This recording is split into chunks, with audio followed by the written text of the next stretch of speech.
মাঝরাত ঢাকার রাজপথগুলো অদ্ভুত এক নিস্তব্ধতায় ডুবে আছে। ল্যাম্পপোস্টের হলুদ আলোয় মাঝে মাঝে দু একটি পুলিশের টহল গাড়ি সাইরেন বাজিয়ে ছুটে যায়, কিন্তু সেই শব্দ যেন কোনো গভীর ষড়যন্ত্রের ফিসফিসানিতে ঢাকতে পারে না। এই শহরের কোনো এক অভিজাত এলাকায় শীতাতপ নিয়ন্ত্রিত কাচের দেয়ালের ওপাশে বসে কিছু মানুষ ছক কষছে। তারা কেউ ক্যামেরার সামনে আসে না, কেউ তাদের চেনে না, কিন্তু তাদের হাতের ইশারায় একটি রাষ্ট্রের ভাগ্য নির্ধারিত হয়। তারা হলো সেই ডিপ স্টেট, অদৃশ্য রাষ্ট্রযন্ত্র। আর এই যন্ত্রের রিমোট কন্ট্রোল যাদের হাতে, তারা সীমানার ওপারে বসে মুচকি হাসে। রাজনীতি কোনো সরল রেখায় চলে না। এটি এমন এক দাবা খেলা যেখানে বীরেরা কখনো জানতে পারে না যে তারা কেবলই বলি হওয়ার জন্য জন্ম নিয়েছে। বাংলাদেশের রাজনীতির ক্ষেত্রে এই দাবার বোর্ডটি নিয়ন্ত্রিত হয়ে আসছে বহু দশক ধরে, বিশেষ করে সেই 1971 সালের পর থেকে। তবে এর চূড়ান্ত রূপরেখা বাস্তবায়িত হতে শুরু করে এরশাদ আমল থেকে। একটি মাস্টার প্ল্যান যাতে দেশটিতে এমন এক ধরনের লিমিটেড ডেমোক্রেসি বা নিয়ন্ত্রিত গণতন্ত্র বজায় থাকে, যার ভেতর দিয়ে খুব সন্তর্পণে বিদেশি প্রভাব, বিশেষ করে ভারতের প্রভাব বিস্তার করা যায়।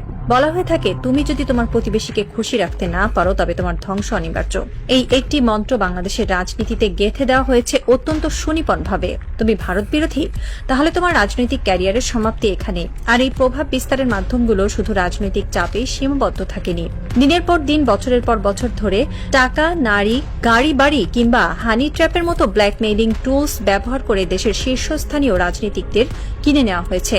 তারা এমন একটি সংসদ চায়, এমন একটি সরকার চায় যারা হবে পুরোপুরি নির্ভরশীল, এমন এক পুতুল সরকার যাদের সুতো বাঁধা থাকবে দিল্লির সাউথ ব্লকে। আর এই সিস্টেমের বিরুদ্ধে যেই দাঁড়াতে চেয়েছে তাকেই সরিয়ে দেওয়া হয়েছে। হাদি ছিলেন সেই অল্প কয়েকজন মানুষের একজন যিনি এই অদৃশ্য সিস্টেমের চোখে চোখ রাখার দুঃসাহস দেখিয়েছিলেন। তিনি বিশ্বাস করতেন পরিবর্তন সম্ভব। তিনি এমন কিছু সত্য জনসম্মুখে এনেছিলেন যা সিস্টেমের ভিত্তিমূলের কাঁপন ধরিয়ে দিয়েছিল। কিন্তু হাদি জানতেন না যে সংসদে তিনি যাওয়ার স্বপ্ন দেখছিলেন সেখানে তার মতো মানুষের জন্য কোনো প্রবেশদ্বার রাখা হয়নি। বাংলাদেশের সংসদ সাধারণ মানুষের প্রতিনিধিত্ব করার জন্য তৈরি হয়নি, এটি তৈরি হয়েছে এক বিশেষ অভিজাত শ্রেণীর স্বার্থ রক্ষার জন্য। হাদি চ্যালেঞ্জ করেছিলেন সেই এস্টাবলিশমেন্টকে, আর এর পরিণতি মৃত্যু। কেন হাদিকে মরতে হলো? কারণ তিনি এমন এক ভাষায় কথা বলছিলেন যা ডিপ স্টেটের জন্য অস্বস্তিকর ছিল। তাকে থামানো জরুরি হয়ে পড়েছিল। নির্বাচন বা আইনি প্রক্রিয়া তাকে আটকানো কঠিন ছিল বলেই তাকে চিরতরে সরিয়ে দেওয়া হয়। হাদির মৃত্যু কোনো সাধারণ দুর্ঘটনা ছিল না, এটি ছিল সিস্টেমের পক্ষে একটি স্পষ্ট বার্তা। আমাদের ছকে যে আসবে না তার কোনো অস্তিত্ব থাকবে না। রক্তে রঞ্জিত হয়েছিল রাজপথ। জুলাই মাসে সেই উত্তাল দিনগুলোতে মানুষ স্বপ্ন দেখেছিল এক নতুন বাংলাদেশের। তারা ভেবেছিল এবার হয়তো সংসদে এমন মানুষেরা যাবে যারা সত্যি সাধারণ মানুষের কথা বলবে, যারা ঋণ খেলাপি নয়, যাদের দ্বৈত নাগরিকত্ব নেই, যাদের কোনো ক্রিমিনাল রেকর্ড নেই। ডক্টর ইউনূসের সরকার ক্ষমতায় আসার পর মানুষের প্রত্যাশা ছিল আকাশচুম্বী, কিন্তু ফলাফল কি হলো? সংসদে যখন নতুন মুখগুলোর দিকে মানুষ তাকালো, তারা শিউরে উঠল। ঘুরে ফিরে সেই একই মুখ। 85 জন এমন এমপি যারা আগেই সংসদে ছিলেন, সেই পুরনো ঋণ খেলাপি, সেই পুরনো দুর্নীতিবাজরাই আবার নতুন পোশাকে হাজির। কেন এমন হলো? এত রক্তের, এত ত্যাগের পর কেন একই ফলাফল? এর উত্তর লুকিয়ে আছে আমাদের সিলেকশন সিস্টেমে। সংসদ সদস্য নির্বাচনের যে পদ্ধতি, তা এমনভাবে ডিজাইন করা হয়েছে যেন কোনো সাধারণ বা সৎ মানুষের ভেতরে ঢুকতেই না পারে। এই সিস্টেম পরিবর্তন করতে দেওয়া হয়নি, কারণ সিস্টেম পরিবর্তন করলে হাদির মতো সৎ এবং আপোষহীন মানুষরা সংসদে ঢুকে পড়ত, আর তা ডিপ স্টেটের জন্য সবচেয়ে বড় বিপদ হতো। হাসনাতের গল্পটা আর একটু ভিন্ন, কিন্তু সমানভাবে করুণ। কিছুদিন আগেও সে ছিল জাতীয় এক আন্দোলনের রূপকার, একজন ন্যাশনাল লিডার। তার প্রতিটি কথায় রাজপথ কেঁপে উঠত। সাধারণ মানুষ তার দিকে তাকিয়ে থাকত নতুন নির্দেশের জন্য। কিন্তু সিস্টেম জানে কিভাবে একজন বিদ্রোহীকে বশ করতে হয়। হাসনাতকে মেরে ফেলার প্রয়োজন হয়নি, তাকে সিস্টেমের ভেতরে টেনে নেওয়া হয়েছে। আজ হাসনাত 300 জন এমপির একজন। সংসদে সে কথা বলার সময় মাত্র 5 মিনিট পায়, আর সেই 5 মিনিটের ভেতরে তাকে 14 বার পয়েন্ট অফ অর্ডারে বাধা দেওয়া হয়। তাকে শেখানো হয় সংসদীয় আদব কায়দা, মাননীয় স্পিকার বলে কিভাবে মাথা নিচু করতে হয়। যে হাসনাত পুরো দেশের কথা ভাবত, তাকে এখন কুমিল্লায় তার নির্বাচনী এলাকার ছোটখাটো উন্নয়নমূলক কাজে ব্যস্ত রাখা হয়েছে। তাকে প্রচুর ফান্ড দেওয়া হয়েছে যেন সে এই রাস্তাঘাট আর টেন্ডারের হিসাব মেলাতেই ব্যস্ত থাকে। তাকে লোকাল পলিটিক্সে এমনভাবে বেঁধে ফেলা হয়েছে যেন জাতীয় ইস্যু নিয়ে ভাবার কোনো ফুসরতি সে না পায়। বিদ্রোহীকে কিনে নেওয়া হয়নি, তাকে সিস্টেমের ফ্রেমে আটকে ফেলা হয়েছে। অনেকেই বলেন আমাদের নির্বাচন কমিশন ঠিক নেই, কিন্তু আসলে কি শুধু নির্বাচন কমিশনের দোষ? নির্বাচন কমিশন চাইলেও কি কিছু করতে পারত? হ্যাঁ পারত, কিন্তু তার জন্য রাষ্ট্রের দুটো মৌলিক নীতির পরিবর্তন দরকার ছিল। প্রথমত, সংসদ সদস্যদের কাজ হতে হবে শুধুই আইন প্রণয়ন করা, কিন্তু বাস্তবে কি হচ্ছে? একজন এমপি স্থানীয় সব কমিটির প্রধান, স্কুল কলেজ রাস্তাঘাট টেন্ডার সবকিছু নিয়ন্ত্রণ তার হাতে। এমনকি এখন এমন নিয়মও করা হয়েছে যে উপজেলা চেয়ারম্যানের অফিসের পাশেই এমপির অফিস থাকবে। এর মানে কি? এর মানে হলো ক্ষমতার সরাসরি দ্বন্দ্ব বা লক অফ।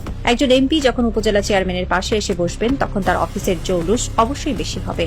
চেয়ারম্যান তখন স্বাধীনভাবে কাজ করতে পারবেন না, হয় তাকে এমপির সাথে রেষারেষি করতে হবে, নয়তো এমপির বশ্যতা স্বীকার করতে হবে। এমপিকে আমরা আইন প্রণেতা না বানিয়ে একজন সুপার উপজেলা চেয়ারম্যান বানিয়ে ফেলেছি। যতদিন এই সিস্টেম থাকবে ততদিন আপনি আমেরিকার নির্বাচন কমিশন এনে বসালেও এই দেশে কোনো কাজ হবে না। দ্বিতীয় যে জিনিসটি আমাদের ধ্বংস করছে তা হলো নির্বাচনের বাণিজ্যিকীকরণ। আমাদের দেশে নির্বাচন কোনো গণতান্ত্রিক প্রক্রিয়া নয়, এটি একটি হাই প্রোফাইল ইনভেস্টমেন্ট প্রজেক্ট। একজন প্রার্থী নির্বাচনে দাঁড়ান আর তার পেছনে কিছু অদৃশ্য স্পন্সর টাকা ঢালে। তারা কি বিনামূল্যে এই টাকা দেয়? না, এর পেছনে থাকে একটি সুনির্দিষ্ট উদ্দেশ্য, একটি লাভজনক রিটার্নের আশা। যতদিন পর্যন্ত নির্বাচন একটি অলাভজনক প্রক্রিয়ায় পরিণত না হবে ততদিন এই দুর্নীতি চলতেই থাকবে। কিভাবে এটি বন্ধ করা যেত? খুব সহজে। নির্বাচন কমিশন বলতে পারত কোনো প্রার্থী নিজের পোস্টার ছাপাতে পারবে না, প্রচারণা চালাতে পারবে না। নির্বাচন কমিশন 3টি নির্দিষ্ট জায়গায় 3 জন প্রার্থীর পোস্টার পাশাপাশি লাগিয়ে দেবে। কোনো প্রার্থীর মার্কা থাকবে না, শুধু ছবি, নাম আর যোগ্যতা লেখা থাকবে। মানুষ প্রার্থীর চেহারা এবং যোগ্যতা দেখে ভোট দেবে। 3 জন প্রার্থীকে একটি মঞ্চে বসিয়ে সরাসরি বিতর্কের আয়োজন করা যেত, যা টিভিতে লাইভ সম্প্রচারিত হতো। জনগণ দেখত কে কতটা যোগ্য। কিন্তু আমাদের নির্বাচন কমিশন কি সেটা করেছে? করেনি। কারণ এটা করলে এই বিশাল লাভজনক এন্টারপ্রাইজ, এই যে টাকার খেলা, সব বন্ধ হয়ে যেত।